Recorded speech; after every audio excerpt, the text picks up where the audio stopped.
Our presentation is about Ellis Island. We went there last week and took a tour, and we're going to describe some of the things we found out. First, Grace and I talk about the process that it was like for immigrants to go through Ellis Island, and then Melissa going to talk about her family doing research into her background. Okay, so let's go to Grace first. Hi, I'm going to talk about the first part of the process of going through Ellis Island and the different states the immigrant had to go through. Okay, first, one important thing to remember is that Ellis Island was only used for the poorest immigrants, the first-class passengers. The first and second-class passengers were processed on the ships, and then they were taken to the docks when they got off. And then there was ship would sail onto Ellis Island with the third-class passengers still on board. When they finally landed at Ellis Island, they put on all the clothes they owned because they were allowed to bring only one bag with their possessions from the old country. People brought in all kinds of things, like you would see musical instruments or samovars, pots for making tea. Some people brought earth from the old country too, or plants, vines for example, for growing grapes. Then, the first place they got to was the dining hall where they were given a meal that it was paid for by the steamship companies. People who came through Ellis Island always remember the meal. The food was apparently quite good.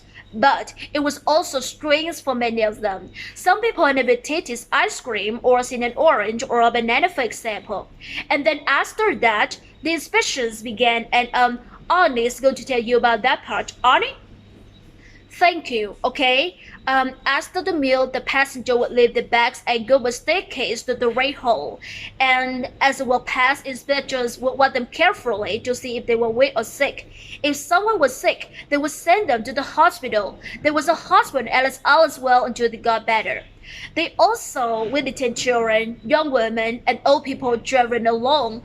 About 20% of people were held back, often for health reasons, but most were released after a day or two or when someone came to pick them up.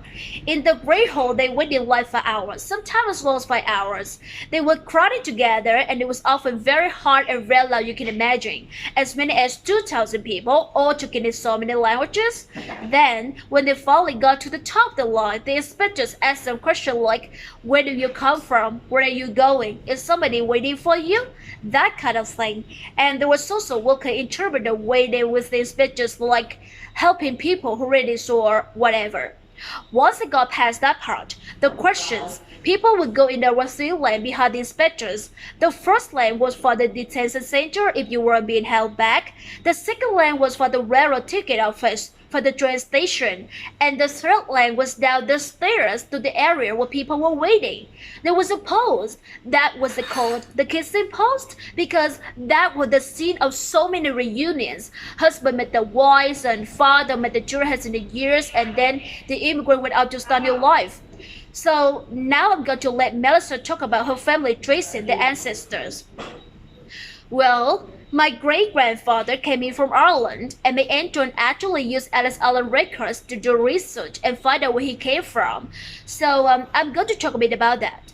Basically, what they have at Ellis Island is the ship records and the immigration information of every arriving passenger with like the date that they came in, the age, the town that they came from. So if you know, for example, your ancestor name, the year they arrived, or where he or she came from, you can look them up. So that's what we did. My angel wanted to know more her grandfather. My great-grandfather, he died before I was born, but apparently he was a great musician. He's played the fiddle and seen at family events. Well, John knew they come from Cork in Ireland, but she didn't know where in Cork because she never spoke about it. So John went to Ellis Island Records, and she found my great-grandfather's name, and it gave the name of the town that he came from. So John went to Ireland and visited the town a couple of years ago. She got more information when she was there, and eventually she found a living relative, a cousin that she didn't know she had. It was great because she always wanted to know where her grandfather came from. So that's all we had time for, but we hope that you enjoyed our presentation. Thank you.